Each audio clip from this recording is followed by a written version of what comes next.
மூகம் கரோதி வாசாலம் பங்கும் லங்கயதே கிரிம் யத்கிருபா தமஹம் வந்தே பரமானந்த மாதவம். பகவத்கீதையில் 18 அத்தியாயங்கள் இருக்கின்றன. இந்த 18 அத்தியாயத்தையும் 3 பகுதிகளாக பிரிக்கப்படுகின்றது. அதை ஷட்கத்ரயம் என்று கூறப்படுகின்றது. ஷட்கம் என்றால் 6 அத்தியாயத்தினுடைய சேர்க்கை. த்ரயம் என்றால் 3. 18 அத்தியாயத்தை 6 அத்தியாயமாக பிரிக்கப்பட்டு முதல் 6 அத்தியாயம் ஒரு ஷட்கம் என்றும், 7லிருந்து 12வது அத்தியாயம் வரை 2வது ஷட்கம், 2வது 6வது பகுதி என்றும், 13லிருந்து 18 வரை 3வது ஷட்கம், கடைசி 6வது 6 அத்தியாயம் என்றும் பிரிக்கப்படுகிறது. இவ்விதம் பிரிக்க காரணம், முதல் 6 அத்தியாயத்தில் ஜீவாத்ம சொரூபம் முக்கியமாக விளக்கப்பட்டது. ஜீவாத்ம சொரூபம் முதல் 6 அத்தியாயத்தில் அதிகமாக வந்தது. 2வது அத்தியாயத்தில் பகவான் ஜீவனை பற்றியெல்லாம் விசாரம் செய்தார். பிறகு ஜீவாத்மா சம்பந்தமான கருத்துக்களே அதிகமாக பேசப்பட்டது. 2வது 6 அத்தியாயத்தில், அதாவது 7வது முதல் 12வது அத்தியாயம் வரை ஈஸ்வரனுடைய தத்துவம் பேசப்பட்டது. 7வது அத்தியாயத்திலே பகவான் அறிமுகப்படுத்தி ஈஸ்வரனுடைய தத்துவத்தை பேசுகின்றேன் என்று கூறினார்.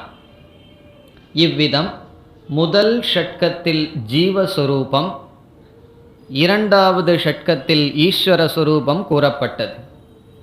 இனி என்ன இருக்கின்றது கடைசி 3வது ஷட்கத்தில் என்றால் ஜீவ ஈஸ்வர சம்பந்தம்.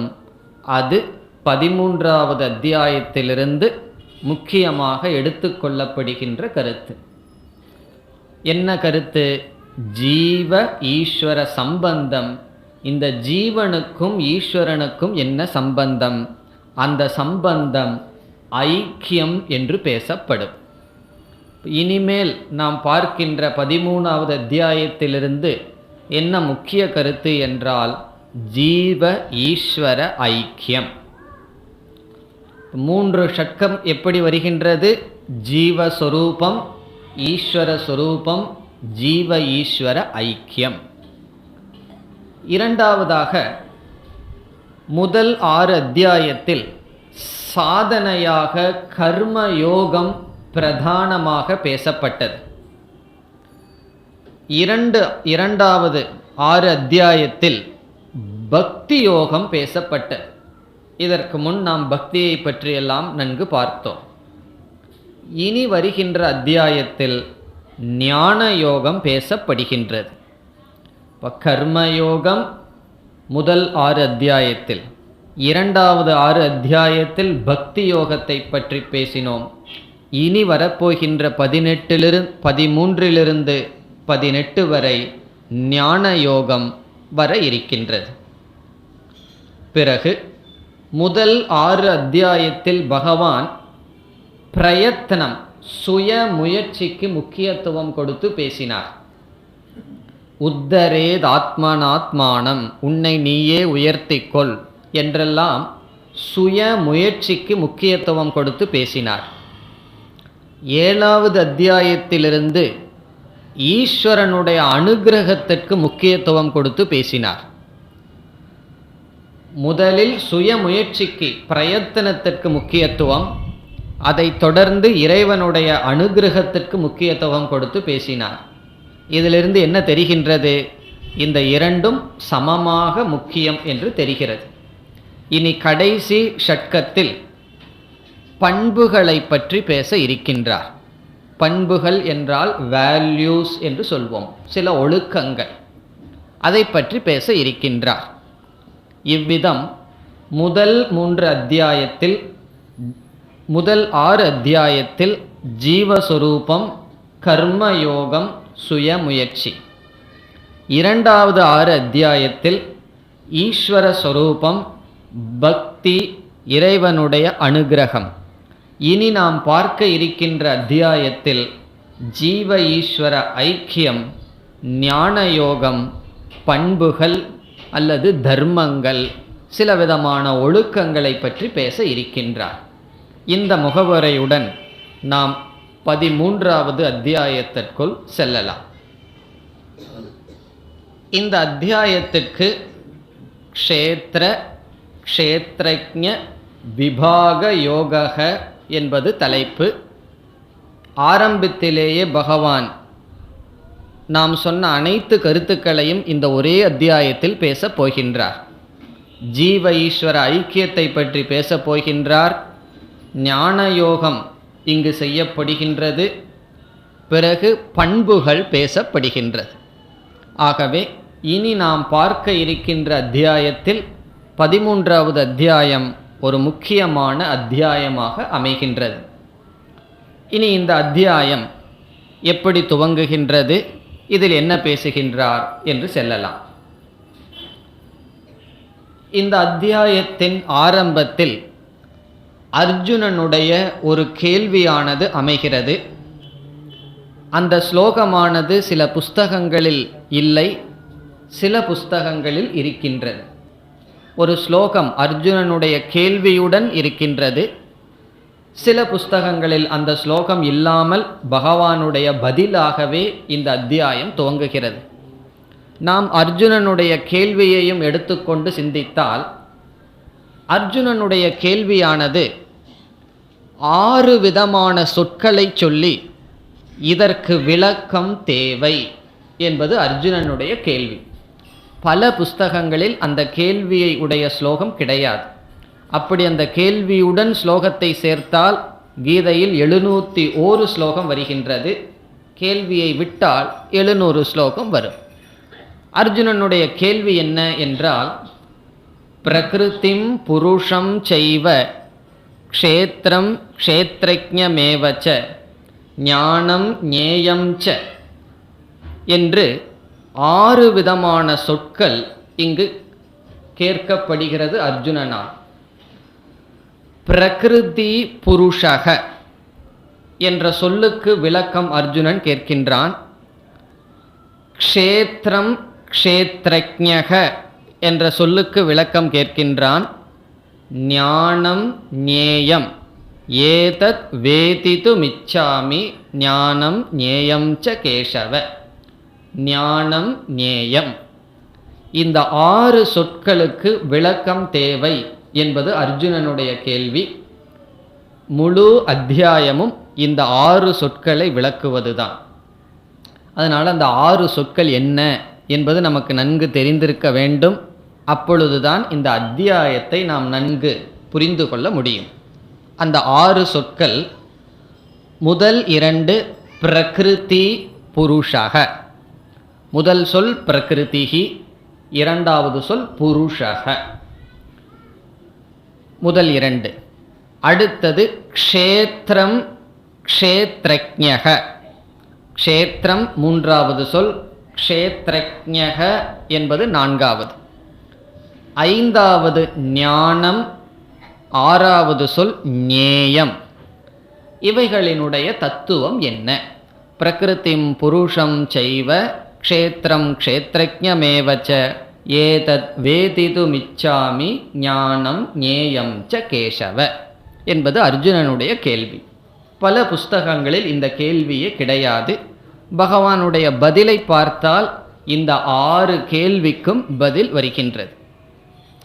இதில் புருஷக என்ற சொல்லும் க்ஷேத்ரஜ்ஞக என்ற சொல்லும் ஞேயம் என்ற சொல்லும் ஒரே பொருளை கொண்டது.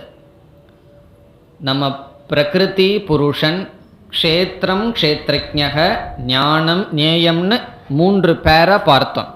இதில் புருஷக என்ற சொல்லும் க்ஷேத்ரஜ்ஞக என்ற சொல்லும் ஞேயம் என்ற சொல்லும் ஒரே பொருளை கொண்டது. பிரகிருதி என்ற சொல்லும் க்ஷேத்திரம் என்ற சொல்லும் கிட்டத்தட்ட ஒரே ஒரு பொருளை கொண்டது. அதில் வேறுபாடும் இருக்கின்றது, ஆனால் ஓரளவு ஒரு பொருளை கொண்டது. ஞானம் என்பதற்கு முற்றிலும் வேறு பொருள். அதையெல்லாம் அந்தந்த இடத்தில் நாம் பார்க்கலாம். இப்பொழுது நாம் முதல் ஸ்லோகத்திற்கு செல்லலாம். அர்ஜுனனுடைய கேள்வியை நாம் விட்டுவிட்டு பகவானுடைய பதில் அல்லது பகவான் சொல்வது போல் எடுத்துக்கொண்டால் முதல் ஸ்லோகம் என்று நமக்கு வரும். பல புஸ்தகங்களில் அர்ஜுனனுடைய கேள்வி இல்லாத காரணத்தினால் பகவானுடைய பதிலிலிருந்து நாம் எடுத்துக்கொண்டால் முதல் பகுதியில் பகவான் க்ஷேத்ரம் க்ஷேத்ரஜ்ஞக என்ற சொல்லை எடுத்துக்கொண்டு விளக்குகின்றார். இதில் 2 சொல்லையும் சேர்ந்து எடுத்துக்கொண்டு விளக்குகிறார். முதலில் க்ஷேத்திரம் பிறகு க்ஷேத்ரஜ்ஞக என்று எடுத்துக்கொள்ளவில்லை. இந்த 2ஐயும் சேர்த்து எடுத்துக்கொண்டு பகவான் விளக்குகின்றார். இப்போ சுருக்கமாக க்ஷேத்திரம் என்றால் என்ன, க்ஷேத்ரஜ்ஞக என்றால் என்ன என்று நாம் பார்க்கலாம். பிறகு ஸ்லோகத்துக்குள் செல்லலாம். க்ஷேத்திரம் என்ற சொல்லுக்கு பகவான் நம்முடைய உடல் என்று பதில் சொல்ல இருக்கின்றார். நம்முடைய ஷரீரத்தை பகவான் க்ஷேத்திரம் என்று அழைக்கின்றார். இப்போ க்ஷேத்திரத்திற்கு பகவான் கொடுக்கின்ற பொருள் நம்முடைய உடல். க்ஷேத்ரஜ்ஞக என்றால் உடலை அறிபவன், ஞக என்றால் அறிபவன். க்ஷேத்ரஜ்ஞக என்றால் க்ஷேத்திரத்தை அறிபவன், இந்த உடலை அறிபவன். அவன் யார்? அவனுக்கு க்ஷேத்ரஜ்ஞன் என்று பெயர். அவனை பற்றியெல்லாம் பகவான் பேசப் போகின்றார். இப்பொழுது க்ஷேத்திரம் என்றால் ஷரீரம், க்ஷேத்ரஜ்ஞக என்றால் ஷரீரத்தை அறிபவன், ஷரீரத்திலிருந்து அறிவு சுரூபமாக இருப்பவன். இதுதான் இதனுடைய பொருள். இனி அடுத்ததாக க்ஷேத்திரம் என்ற சொல்லினுடைய பொருள் என்ன என்றால் 3 அர்த்தங்கள் இருக்கின்றது. க்ஷேத்திரம் என்ற சொல்லுக்கு 3 பொருள்கள் இருக்கின்றது. ஒரு பொருள் ஷரணாத் க்ஷேத்திரம். க்ஷேத்திரம் என்றால் எது அழிந்து விடுகிறதோ அதற்கு க்ஷேத்திரம் என்று பொருள்.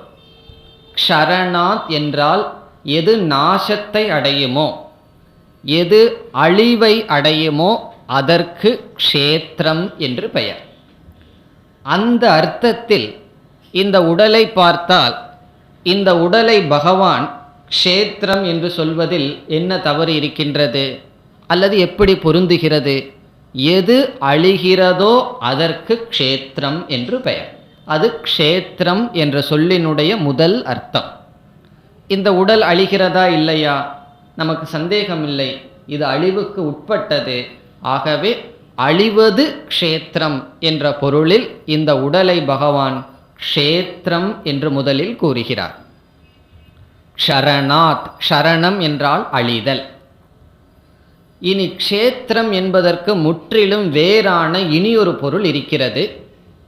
இரண்டாவது பொருள் க்ஷதத்ராணாத்.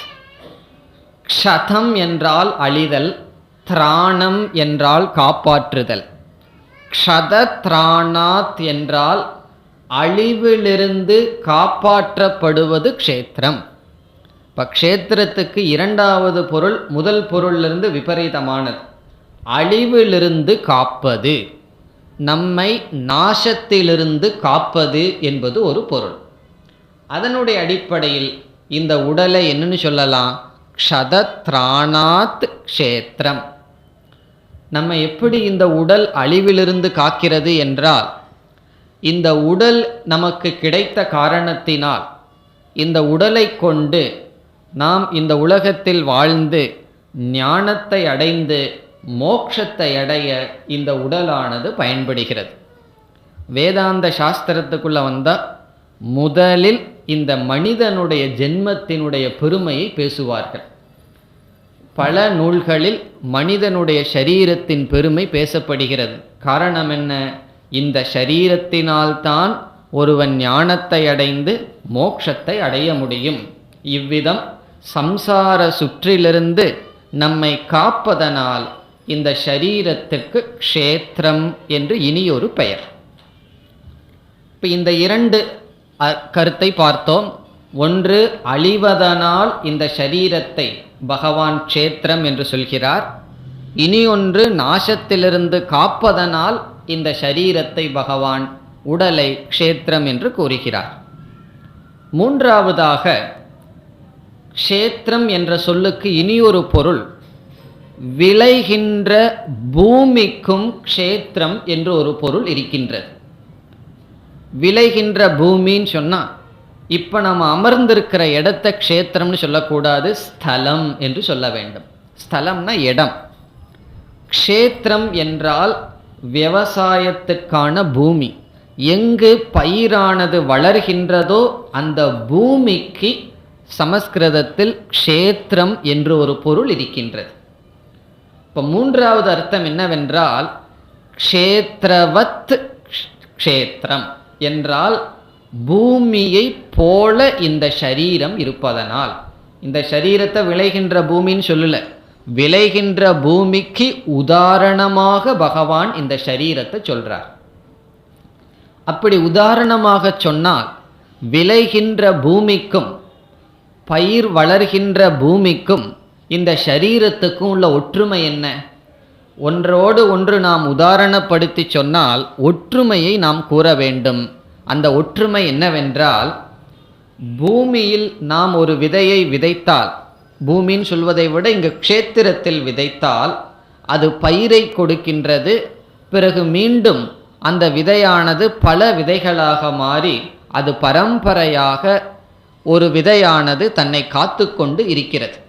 ஒரு மாமரம் வர வேண்டுமென்றால் அதற்கு விதை கிடைக்கின்றது. அதை ஒரு க்ஷேத்திரத்தில் போட்டால் என்ன ஆகுதுன்னா, அது தன்னை இழப்பதில்லை, மீண்டும் மீண்டும் அது வளர்ந்து அதனுடைய சந்ததியை காப்பாற்றி வருகிறது. அப்படி இந்த சரீரமானது நாம் பாப புண்ணியங்களை செய்து பாப புண்ணியத்தின் விளைவாக உடல் வந்துள்ளது. இந்த உடலில் என்ன விளைகிறது என்றால், பாப புண்ணியமானது மீண்டும் விளைகின்றது. பாப புண்ணியத்திலிருந்து உடல் தோன்றியது.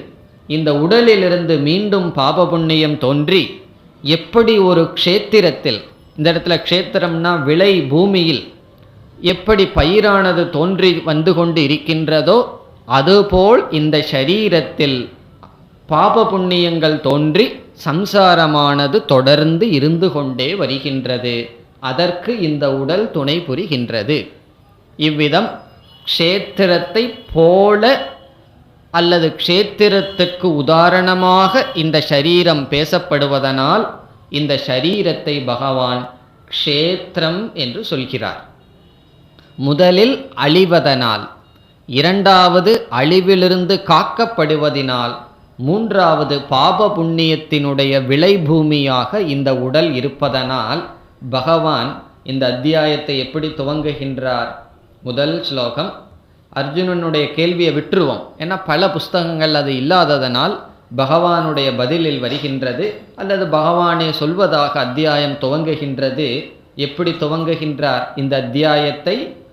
இதம் ஷரீரம் கௌந்தேய க்ஷேத்திரம் இதி அபிதீயதே. இதம் ஷரீரம், இதம்னா இந்த, ஷரீரம்னா உடல். இந்த உடலானது க்ஷேத்திரம் இதி, க்ஷேத்திரம் என்ற சொல்லினால் அபிதீயதே அழைக்கப்படுகின்றது. இந்த ஷரீரம் க்ஷேத்திரம் என்று அழைக்கப்படுகின்றது. இவ்விதம் முதல் வரியில் நம்ம என்ன பார்த்தோம்? இந்த ஷரீரம் க்ஷேத்திரம், இந்த உடலானது க்ஷேத்திரம் என்று பார்த்தோம். இனி இரண்டாவது வரியில் பகவான் க்ஷேத்ரஜ்ஞனை அறிமுகப்படுத்துகின்றார். முதல் வரியில் க்ஷேத்திரத்தை அறிமுகப்படுத்திட்டார். க்ஷேத்திரம்ங்கிற சொல்லுக்கு என்ன பொருள்? இந்த உடல். இந்த உடல் க்ஷேத்திரம் என்றால் க்ஷேத்ரஜ்ஞக, க்ஷேத்திரத்தை அறிபவன் யார்? அதை கூறுகின்றார். ஏதத் யோ வேத்தி. ஏதத் என்றால் இந்த உடலை, இந்த ஷரீரத்தை, யக வேத்தி யார் அறிகிறாரோ, இந்த உடலை யார் அறிகிறார்களோ, தம் பிராகுகு அவ்விதம் இந்த உடலை அறிகின்றவனை கூறுகிறார்கள் என்னவென்று, க்ஷேத்ரஜ்ஞக இதி, க்ஷேத்ரஜ்ஞன் என்று. ஞக என்றால் அறிபவன், க்ஷேத்ரஜ்ஞக என்றால் இந்த உடலை அறிபவன். இதை யார் அறிகிறார்களோ அவனை க்ஷேத்ரஜ்ஞக என்று பிராகுகு தத்விதக, உண்மையை அறிந்தவர்கள் கூறுகிறார்கள். இதுதான் பகவான் க்ஷேத்ரஜ்ஞனை பற்றி பேசுகின்ற சொல். இதில் ஜீவாத்மாவினுடைய சொரூபம் கூறப்பட்டு விட்டது. ஜீவாத்மாவை பற்றி பகவான் விசாரம் இங்கு செய்யவில்லை, செய்ய வேண்டிய அவசியமும் இல்லை. காரணம் என்ன? ஏற்கனவே பகவானால் முதல் 6 அத்தியாயத்தில் ஜீவாத்மா தத்துவமானது விளக்கப்பட்டிருந்தது. ஆகவே பகவான் அதை விட்டுவிட்டு அடுத்த ஸ்லோகத்தில் வேறு கருத்துக்கு வருகின்றார். அந்த வேறு கருத்துக்கு வருவதற்கு முன் நாம் ஞாபகப்படுத்தி கொள்ள வேண்டும், க்ஷேத்திரத்துக்கும் க்ஷேத்ரஜ்ஞனுக்கும் உள்ள வேறுபாடு என்ன, ஜீவாத்மா சொரூபம் என்ன என்று நாம் புரிந்து கொள்ள வேண்டும். இப்பொழுது 2வது அத்தியாயத்தில் இங்கு க்ஷேத்ரன் க்ஷேத்ரஜ்ஞக என்று என்ன பேசினாரோ அதையே வேறு சொல்லில் பேசினார். தேகக தேகி, ஷரீரம் ஷரீரி என்று பேசினார். அங்கு என்ன பேசினார் என்று ஞாபகப்படுத்தி கொள்ள வேண்டும் என்றால், ஒவ்வொரு ஜீவனையும் பகவான் 2 கூறாக பிரித்தார். இப்போ நான் நம்ம சொல்லிட்டு இருக்கிறோமே, அப்படி ஒவ்வொரு ஜீவாத்மாவையும் பகவான் 2 அம்சமாக பிரித்தார். ஒரு அம்சம் உடல், இனி ஒரு அம்சம் உடலை அறிபவன். அந்த இடத்துல நம்ம எப்படி படித்தோம் என்றால், தேகம் தேகி என்று விசாரம் செய்தோம். தேகம்னா உடல், தேகி என்றால் உடலில் இருப்பவன், உடலை உடையவன் என்று பார்த்தோம். இந்த 2க்கும் உள்ள வித்தியாசம் என்ன? நமக்கே இந்த 2 தத்துவம் நமக்கு தெரிகின்றது. ஒன்று நம்முடைய உடல்.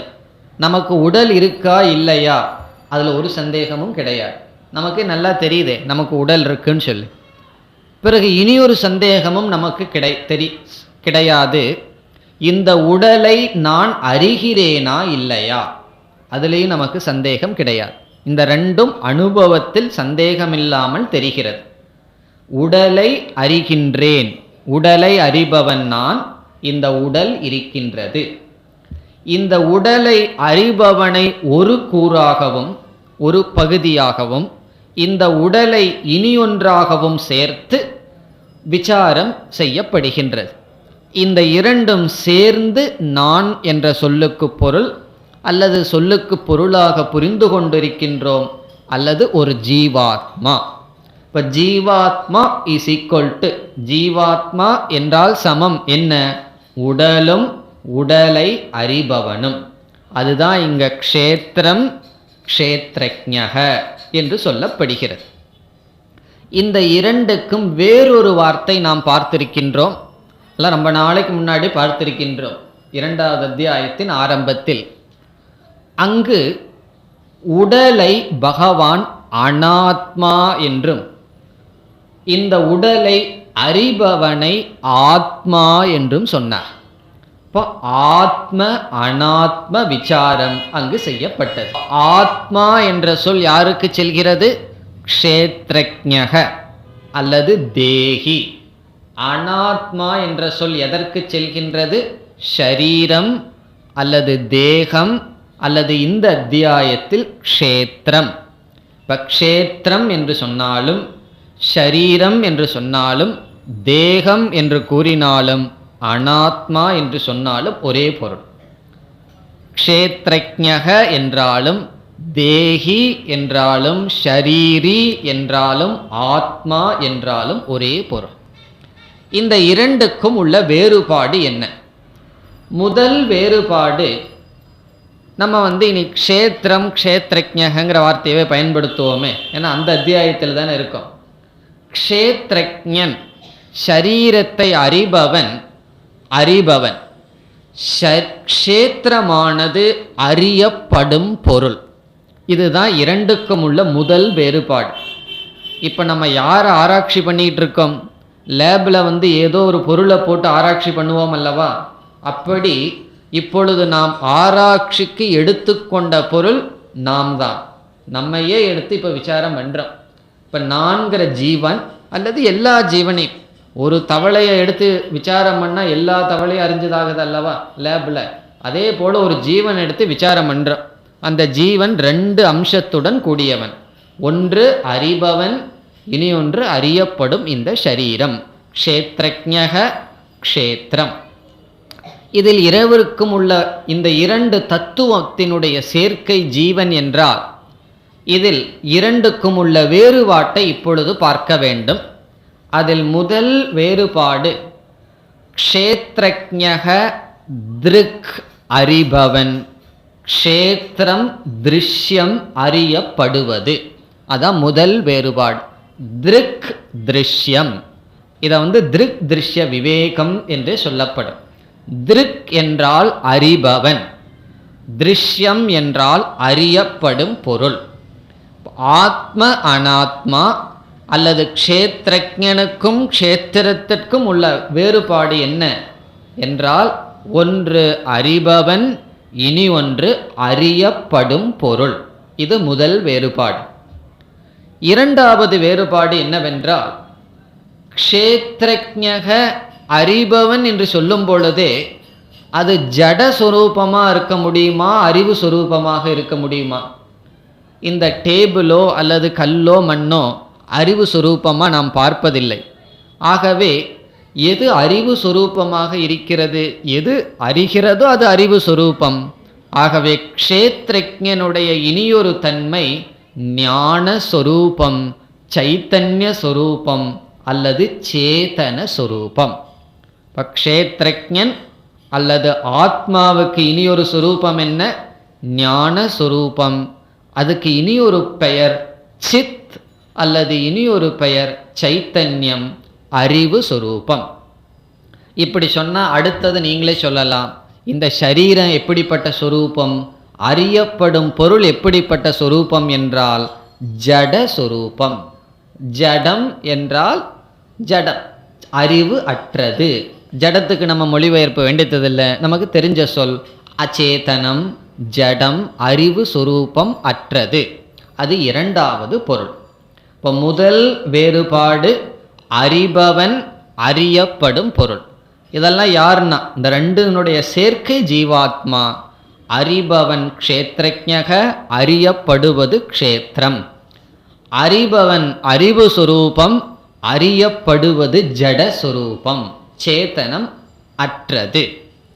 மூன்றாவது என்னவென்றால், அறிபவன் நிர்விகாரமானவன், மாற்றம் அடையாதவன். அறியப்படும் பொருள் மாற்றத்திற்கு உட்பட்டது. இதையே எப்படி புரிந்து கொள்ளலாம் என்றால், ஒருவன் பல மாற்றங்களை அறிந்து கொண்டே இருந்தால் அவன் மாறாமல் இருந்தாக வேண்டும். யவ்வனம், ஜரா முதலியவைகளெல்லாம் சரீரத்துக்கு வருகின்றது. அந்த உதாரணத்தை பகவான் சொன்னார், கௌமாரம் யவ்வனம் ஜரானெல்லாம் சொல்லி. இந்த உடல் குழந்தை பருவத்தில் இருந்தது, இந்த உடல் வாலிப பருவத்தை அடைந்தது, இந்த உடல் வயோதிகத்தை அடைந்தது.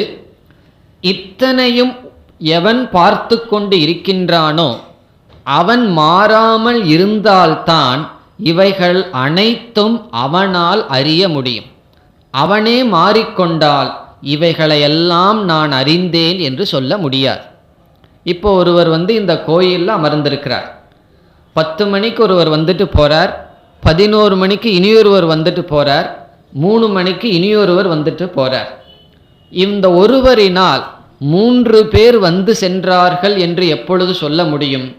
இவர் இங்கேயே இருந்திருந்தால்தான், காலையில் 10 மணி வரை 3 மணி வரை இருந்திருந்தால்தான் அவரால் சொல்ல முடியும். இவரே இடையில எங்கேயாவது போயிட்டு வந்துட்டார்னா சொல்ல முடியாது. இதிலிருந்து ஒரு மாற்றத்தை பார்ப்பவன் மாறாமல் இருந்தாக வேண்டும். இவ்விதத்தில் இந்த உடலில் மாற்றங்கள் வருவதை நாம் பார்க்கின்றோம், நாம் அனுபவிக்கின்றோம். இந்த பார்ப்பவன் அறிபவன் மாறாமல் இருந்துதான் ஆக வேண்டும்.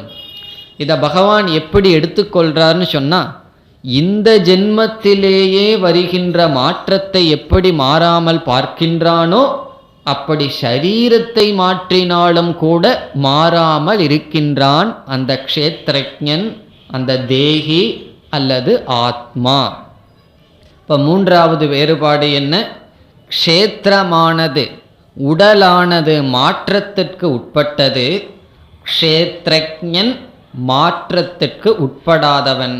அதைத்தான் நிர்விகாரம் அற்றது. ஒரு பொருள் மாறாமல் அப்படியே இருந்தால் அதற்கு இனி ஒரு லட்சணம் வருகின்றது. சமஸ்கிருதத்தில் அதை நித்தியம் என்று சொல்லப்படுகிறது. அந்த சொல்ல நமக்கு தெரிஞ்சது தான், நித்தியம் அனித்தியம். நித்தியம் என்றால் என்ன? எப்பொழுதும் இருப்பது. இப்போ க்ஷேத்ரஜ்ஞனுக்கு இனியொரு லட்சணம் என்ன? எப்பொழுதும் இருப்பவன். க்ஷேத்திரத்திற்கு இனி என்ன லட்சணம் வந்து அமையும்? அனித்தியம், அது எப்பொழுதும் இருப்பது அல்ல. இந்த வேறுபாட்டுக்குத்தான் க்ஷேத்திர க்ஷேத்ரஜ்ஞ விபாக யோக என்பது பொருள். இந்த அத்தியாயத்தினுடைய தலைப்பு என்ன? க்ஷேத்திரத்தையும் க்ஷேத்ரஜ்ஞனையும் நாம் விபாகம் செய்ய வேண்டும். விபாகம் செய்ய வேண்டும் என்றால் பிரிக்க வேண்டும், பிரித்து புரிந்து கொள்ள வேண்டும். எப்படி புரிந்து கொள்கின்றோம்? நம்முடைய ஒவ்வொரு ஜீவனுடைய தன்மை க்ஷேத்ரன் க்ஷேத்ரஜ்ஞன் என்று 2 தத்துவத்தினுடைய சேர்க்கை. இந்த 2 தத்துவத்தை சேர்ந்து நாம் நான் நான் என்று கூறி வருகின்றோம். அந்த 2இல் க்ஷேத்ரஜ்ஞன் என்பவன் அறிபவன், அறிவு சுரூபமானவன், விகாரமற்றவன், எப்பொழுதும் இருப்பவன். க்ஷேத்திரம் என்ற ஷரீரமானது ஜடஸ்வரூபமானது, அறியப்படும் சொரூபமானது, மாற்றத்திற்கு உட்பட்டது, அனித்தியமாக இருப்பது என்ற விபாகத்தை முதலில் பகவான் செய்கிறார். இப்போ இந்த அத்தியாயத்தில் எப்படி ஆரம்பிக்கின்றார்?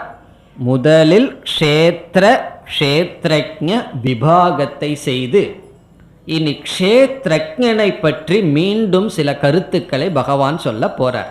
அதுதான் இதுவரைக்கும் பகவான் பேசாத அல்லது பேசியிருந்தாலும் நேரடியாக பேசாத கருத்தை இந்த அத்தியாயத்தில் இப்பொழுது பார்க்கின்றோம். அது அடுத்த ஸ்லோகத்தில் வருகின்றது. இப்போ முதல் ஸ்லோகத்தில் பகவான் என்ன செய்துள்ளார்? இதம் ஷரீரம் கௌந்தேய க்ஷேத்திரமித்யபிதீயதே என்று இந்த உடலை ஷரீரம், அது க்ஷேத்திரம்ங்கிற சொல்லில் கூறி, இந்த உடலை யார் அறிகின்றானோ அந்த தத்துவத்துக்கு க்ஷேத்ரஜ்ஞக என்று சொல்லி க்ஷேத்திர க்ஷேத்ரஜ்ஞனுடைய விபாகத்தை பகவான் செய்தார். இனி அடுத்த ஸ்லோகத்திற்கு செல்கின்றோம். அதுதான் முக்கியமான ஸ்லோகம். அந்த ஸ்லோகத்தில் பகவான் என்ன சொல்றார்? க்ஷேத்ரஜ்ஞம் சாபிமாம் வித்தி சர்வ க்ஷேத்ரேஷு பாரத. பாரதன அர்ஜுனன் அழைக்கின்றார். ஹே அர்ஜுனா, தெரிந்துகொள். வித்தி என்றால் தெரிந்துகொள். நான் உனக்கு ஒரு முக்கியமான ஞானத்தை உபதேசிக்கின்றேன். என்ன நீ தெரிந்து கொள்ள வேண்டும்? க்ஷேத்ரஜ்ஞம், இந்த க்ஷேத்ரஜ்ஞனை நீ எப்படி தெரிந்து கொள்ள வேண்டும்? இப்பொழுது நான் உனக்கு ஒரு ஞானத்தை கொடுத்திருக்கேன். என்ன ஞானம்? நீ ஆகிய ஜீவாத்மா 2 அம்சத்துடன் கூடியவன். ஒரு அம்சம் க்ஷேத்திரம், அது பார்க்கப்படுவது, நிலையற்றது, மாறிக்கொண்டே இருப்பது ஜடமானது. இதில் நீ இனி ஒரு அம்சமாக இருக்கின்றாய். அந்த அம்சமானது இந்த உடலை பார்ப்பவன், இந்த உடலை அறிபவன், அறிவு சுரூபமானவன், மாற்றமற்றவன், எப்பொழுதும் இருப்பவன். அப்படிப்பட்ட க்ஷேத்ரஜ்ஞன் என்று ஒரு தத்துவம் உன்னுடைய சொரூபமாக இருக்கிறது என்று கூறி பிறகு சொல்றார், அந்த க்ஷேத்ரஜ்ஞனை நீ எப்படி புரிந்து கொள்ள வேண்டும் என்றால் சொல்றார், க்ஷேத்ரஜ்ஞம், அந்த க்ஷேத்ரஜ்ஞனை மாம் வித்தி, நானாக நீ தெரிந்து கொள். நான் ஈஸ்வரன், அந்த க்ஷேத்ரஜ்ஞன்தான் ஈஸ்வரன் என்று நீ தெரிந்து கொள். இப்போ பகவான் ஈஸ்வரன் நீங்க சொல்லல, நான் என்று தெரிந்து கொள். அந்த க்ஷேத்ரஜ்ஞனை என் நானாக நீ புரிந்து கொள். நானேதான் உன்னுடைய சரீரத்தில் க்ஷேத்ரஜ்ஞனாக இருக்கின்றேன். இப்படி சொன்னவுடன் என்னுடைய சரீரத்தில் மட்டும்தான் நீங்கள் க்ஷேத்ரஜ்ஞனா? எத்தனையோ பேர்த்துக்கு எவ்வளவோ சரீரம் இருக்கே, அந்தந்த சரீரத்தை அறிகின்ற க்ஷேத்ரஜ்ஞனெல்லாம் யார்? அதுக்கு பதில் சொல்றார், சர்வ க்ஷேத்ரேஷு, எல்லா க்ஷேத்திரத்திலும் எல்லா உடலுக்குள்ளும் இருந்து கொண்டு எவனொருவன் அந்தந்த உடலை அறிகின்றானோ அந்த அறிபவனை நானாக நீ தெரிந்து கொள். இந்த வரியில தான் பகவான் ஜீவ ஈஸ்வர ஐக்கியத்தை கூறுகின்றார். இது உபனிஷத்தினுடைய உபதேசம், அல்லது இதை மகா வாக்கியம் என்று சொல்லப்படுகிறது. எப்படி சொல்கின்றார்? இந்த ஷரீரத்தை அறிகின்ற க்ஷேத்ரஜ்ஞன் இருக்கின்றானே, அவனை நானாக நீ தெரிந்து கொள். முதலில் உன்னை நீ என்ன புரிஞ்சுக்கணும்? இந்த க்ஷேத்திர நீ அல்ல, இந்த உடல் நீ அல்ல, அது அனித்தியமானது. உனக்கு கிடைச்சிருக்கிற ஒரு பொருள். இப்போ நம்ம கையில் ஒரு பேனா கிடைச்சது, அதை பயன்படுத்துகிறோம்னா அந்த பேனா நம்ம அல்லவே, அது நம்ம கையில் கிடைத்த ஒரு கருவி. அப்படி இந்த ஷரீரம் உன்னால் அறியப்படுவது, இந்த ஷரீரம் நிலையற்றது, மாற்றத்திற்கு உட்பட்டது. இதை அறிபவன் ஒருவன் இருக்கின்றான், அவனை ஷரீரத்தை அறிபவன் க்ஷேத்ரஜ்ஞன் என்று சொல்லப்படுகிறது. அந்த க்ஷேத்ரஜ்ஞன் யார் என்ற கேள்வி வரும்பொழுது பகவான் சொல்றார், மாம் வித்தி, நானாக தெரிந்து கொள்.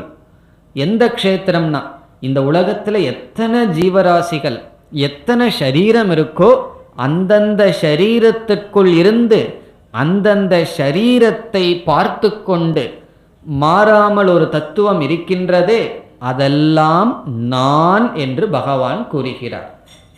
இப்போ இந்த இரண்டாவது ஸ்லோகத்தில் பகவான் ஜீவ ஈஸ்வர ஐக்கியத்தை கூறுகின்றார். இந்த ஜீவ ஈஸ்வர ஐக்கியத்தை கூறுகின்ற வாக்கியத்திற்கு உபனிஷத்தில் மகா வாக்கியம் என்று பெயர். மகா வாக்கியம்னா பெரிய வாக்கியம் அர்த்தம். அது பெரிய வாக்கியம்னா பெரிய வார்த்தைகள் கொண்டது, 100-200 வார்த்தைகளை கொண்ட ஒரு பெரிய பேராகிராஃபோடு இருக்கும்னு அர்த்தம் அல்ல. பெரிய பிரயோஜனத்தை கொடுக்கின்ற வாக்கியம். அதில் 3 சொற்கள் தான் இருக்கும்.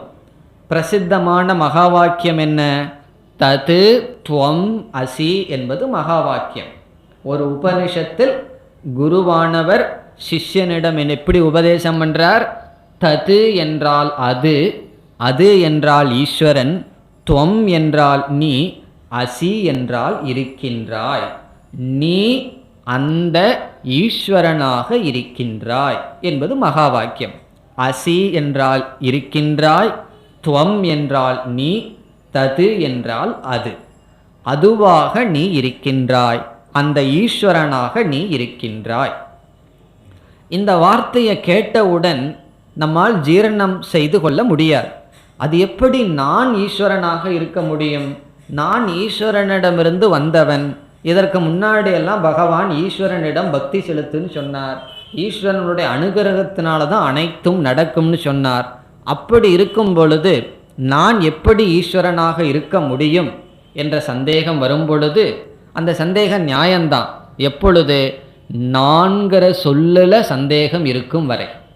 அந்த நான்கிற சொல் சரியாக புரிந்து விட்டால் பிறகு என்னன்னா நான் அந்த ஈஸ்வரன் என்பதில் முரண்பாடு கிடையாது. அதை எப்படி என்று சுருக்கமாக பார்க்கலாம். நான் நான் என்று நாம் சொல்லிக்கொண்டு இருக்கும் பொழுது இந்த நான்கிற சொல்லில் 2 தத்துவம்னு பகவான் சொன்னார். என்ன தத்துவம்? க்ஷேத்திரம், க்ஷேத்ரஜ்ஞக. இந்த உடல், இந்த உடலை அறிபவன். உண்மையில் நான்கிற சொல்லுக்கு என்ன அறிவு இருக்க வேண்டும் என்றால் இந்த உடலை விட்டு விட்டு உடலை அறிபவன் நான்கிற சொல்லுக்கு அர்த்தம் இருக்கணும். காரணம் என்ன? இந்த உலகத்தில் எதெல்லாம் அறியப்படுகிறதோ அது அறிபவனிடமிருந்து வேறானது. இதில் ஏதாவது சந்தேகம் இருக்கோ? நம்ம புஸ்தகத்தை பார்க்குறோம், புஸ்தகம் பார்க்கப்படுகிறது.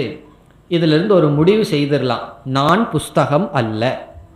டேபிள் பார்க்கப்படுகிறது, நான் டேபிள் அல்ல. ஒரு வாகனம் பார்க்கப்படுகிறது, நான் வாகனம் அல்ல. ஒரு மிருகம் என்னால் பார்க்கப்படுகிறது, நான் அந்த மிருகம் அல்ல. இதிலிருந்து என்ன விவேகம் நமக்கு வரும்? எது எது என்றால் எந்த பொருள் என்னால் அறியப்படுகிறதோ அந்த பொருள் நான் அல்ல. இப்படி புரிந்து கொண்டால் இதுவரை இது எது வரைக்கும் நல்லா புரிஞ்சுக்குவோம்னா இந்த உலகத்தில் ஒவ்வொரு பொருளையும் சொல்லிட்டு இருக்கிற வரைக்கும் ஒரு பிரச்சனையும் வராது.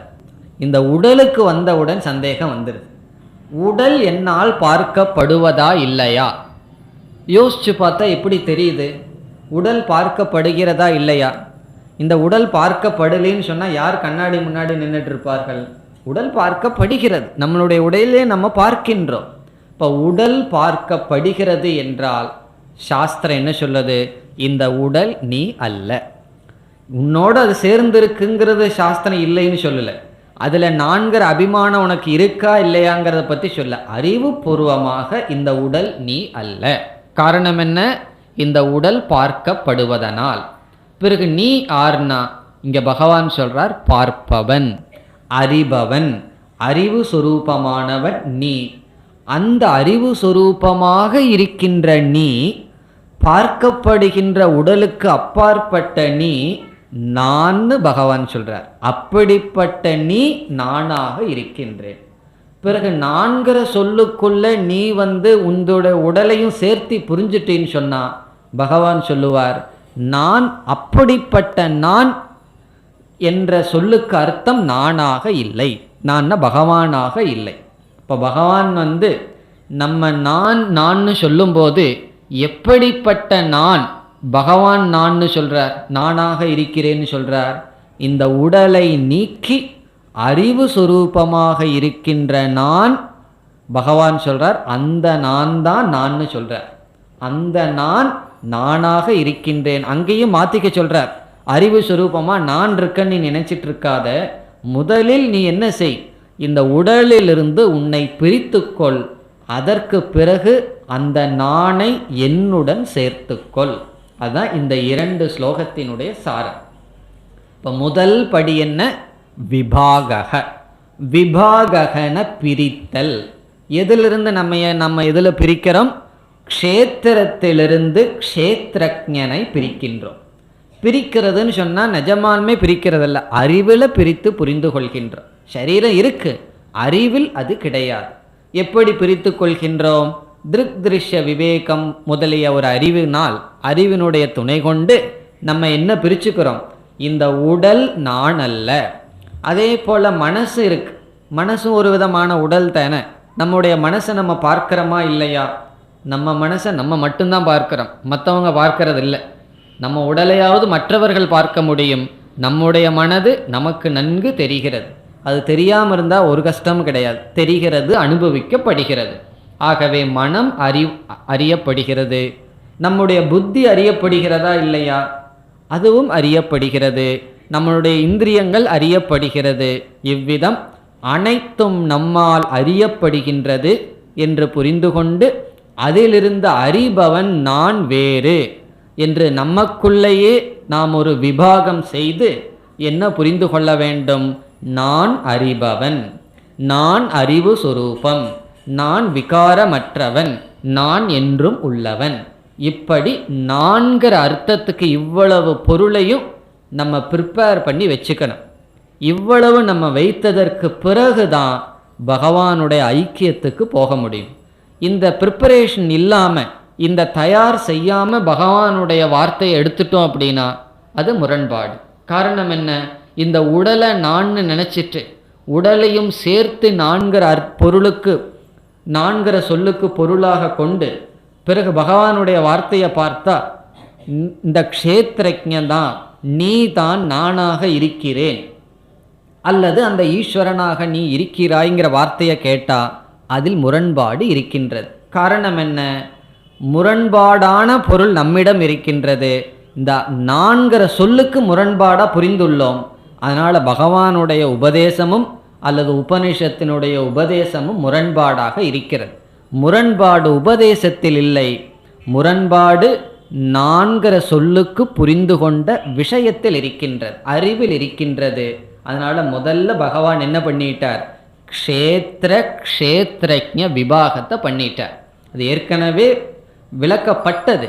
இங்கு அந்த விபாகத்துடன் துவங்கி இந்த ஷரீரத்தை அறிபவன் என்று சொல்வதிலிருந்து ஷரீரம் நீ அல்ல, மனம் நீ அல்ல, புத்தி நீ அல்ல என்று நீக்கி அறிவு சுரூபமாக எது இருக்கிறதோ அது நான் புரிந்துகொள். அப்படிப்பட்ட நீய பகவான் என்ன சொல்றார்? க்ஷேத்ரஜ்ஞம் சாபிமாம் வித்தி, நானாக அந்த க்ஷேத்ரஜ்ஞனை தெரிந்துகொள், நானேதான் அந்த க்ஷேத்ரஜ்ஞன். நான் நீ ஒன்று சொல்லிட்டு இருக்கிறையே, அந்த 4க்கு உண்மையான அர்த்தம் அறிபவன். அந்த அறிபவனாகத்தான் நான் இருக்கின்றேன்.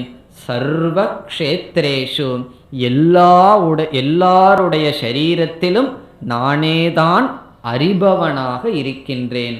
அதுவே பிரம்ம, அதுவே ஈஸ்வரன் என்று ஜீவ ஈஸ்வர ஐக்கியத்தை பகவான் இங்கு செய்கின்றார்.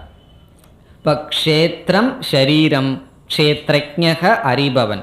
ஷரீரத்துக்கும் ஷரீரத்தை அறிபவனுக்கும் விபாகத்தை பேதத்தை செய்து அந்த க்ஷேத்ரஜ்ஞனை ஈஸ்வரனோடு பகவான் சம்பந்தப்படுத்தி ஒன்று என்ற ஞானத்தை கொடுத்து பிறகு 2வது வரியில் சொல்றார், க்ஷேத்ரஜ்ஞயோர் ஞானம் யத்தத் ஞானம் மதம் மம. இனிமேல் இந்த ஞானத்தினுடைய பெருமையை சொல்றார். இது அவ்வளவு சுலபமான ஞானம் அல்ல, இதுதான் ஞானம்னு சொல்றார். நம்ம எவ்வளவோ விஷயத்தை பற்றி தெரிஞ்சு வச்சிருக்கோம், அதெல்லாம் ஞானம் அல்ல. க்ஷேத்ரஜ்ஞயோர் ஞானம், இந்த க்ஷேத்திரத்திற்கும் க்ஷேத்ரஜ்ஞனை பற்றியும் நான் ஒரு ஞானம் உனக்கு கொடுத்தேன் அல்லவா, எது ஞானம் தது ஞானம், அதுதான் ஞானம். மம மதம், இது என்னுடைய கருத்து, என்னுடைய ஒப்பீனியன்னு சொல்கிறார். எத்தனையோ விதமான அறிவு நம்ம அடைஞ்சிருக்கலாம், ஆனால் எது உண்மையான அறிவான்? எந்த அறிவு க்ஷேத்திரனை பற்றியும் க்ஷேத்ரஜ்ஞனை பற்றியும் நான் உனக்கு இப்பொழுது எடுத்து கொடுத்தேனோ அதுதான் உண்மையான ஞானம். மீதி அனைத்தும் ஞானம் அல்ல, அல்லது இந்த ஞானத்திற்காகத்தான் மற்ற அனைத்து ஞானம் என்று பகவான் கூறுகின்றார். போய் ஒரே வரியில பகவான் முடித்து விட்டார். முதல் ஸ்லோகத்தில் க்ஷேத்ரஜ்ஞ விபாகம் செய்தார். 2வது ஸ்லோகத்தில் முதல் வரியில் ஐக்கியப்படுத்தினார்.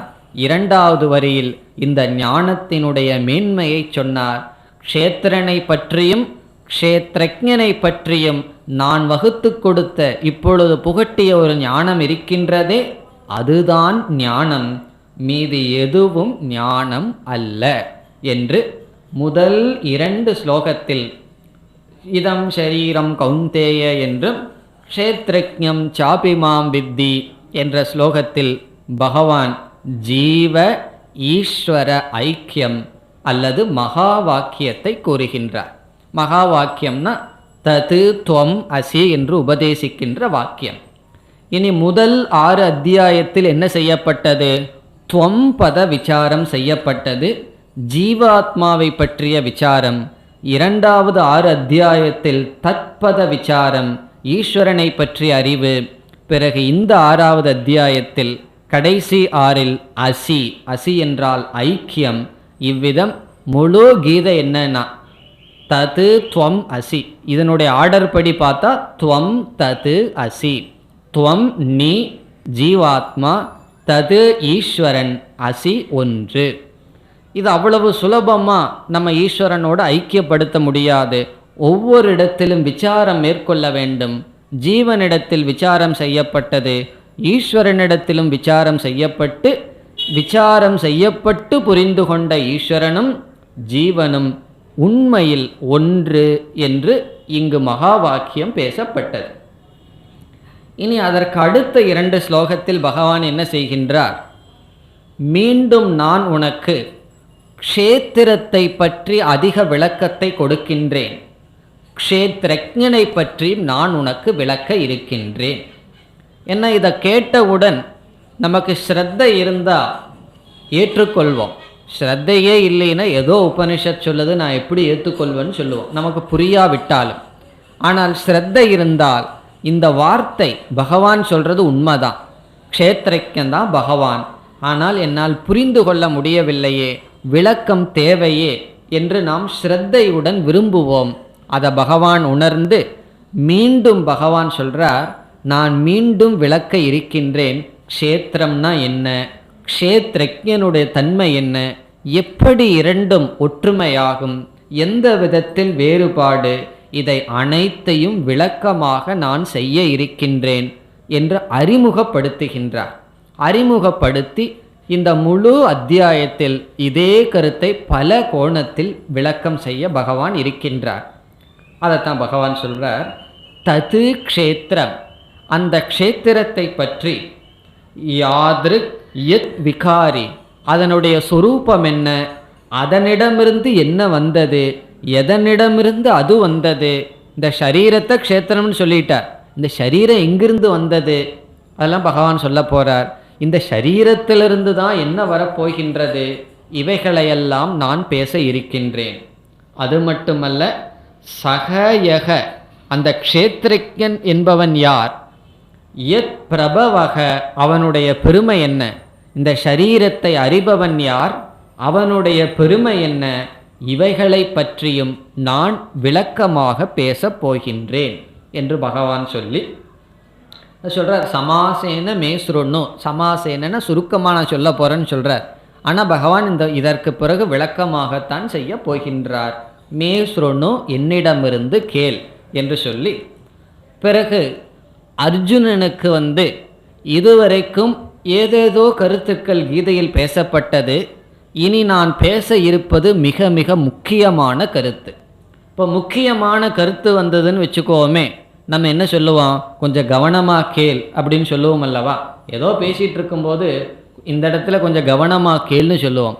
அப்படி கவனமாக அர்ஜுனனை கேட்க வேண்டும் என்பதற்காக அடுத்த ஸ்லோகத்தில் சொல்கிறார், நான் இப்பொழுது சொல்லப் போகின்ற அல்லது இப்பொழுது சொன்ன இனிமேல் பேசப் போகின்ற கருத்து அவ்வளவு எளிமையாக அல்லது அவ்வளவு சாதாரணமாக எடுத்துக்கொள்ளாதே, மிக மிக முக்கியமான கருத்து. காரணம் என்ன, முக்கியமான மோட்சத்தை கொடுக்கின்ற கருத்து. அதை சொல்கிறார், ரிஷிபிர் பகுதா கீதம், இது ரிஷிகளால் விதவிதமாக விளக்கப்பட்டது. கீதம்னு சொன்னால் விளக்கப்பட்டது. நான் சொன்ன இனிமேல் சொல்லப்போகின்ற கருத்து ரிஷிகளினால் சொல்லப்பட்டது. சந்தோபிகி, வேதங்களினால் விதவிதமாக தெளிவாக விளக்கப்பட்டது. வேதமே இந்த கருத்துக்காகத்தான் அமைந்துள்ளது.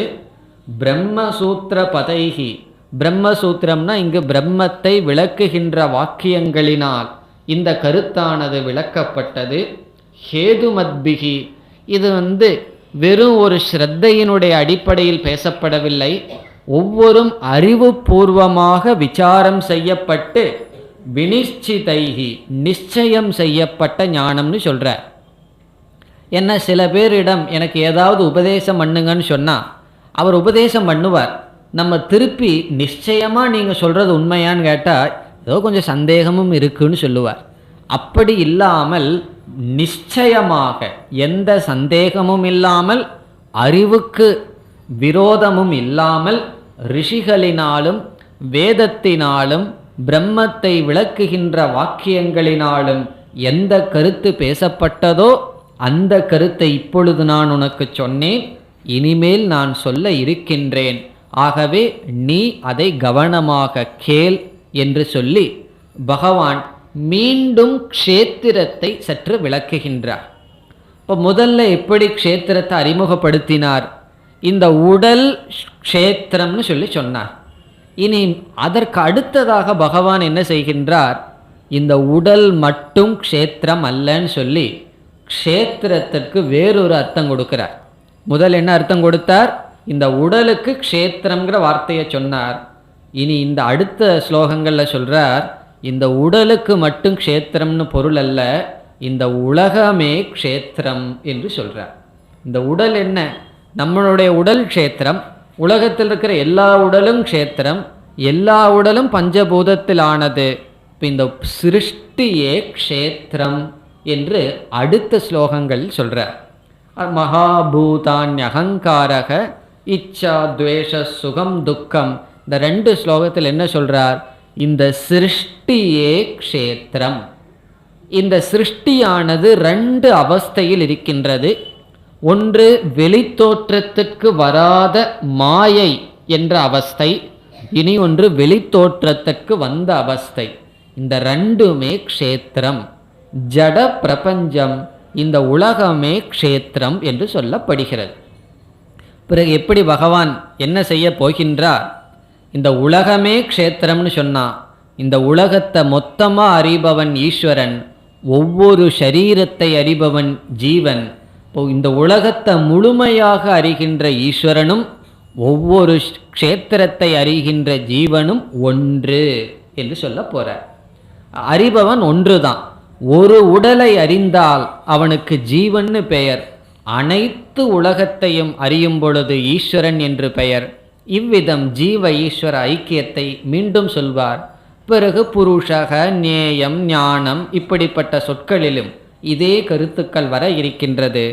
அடுத்த வகுப்பில் மேலும் நாம் தொடரலாம்.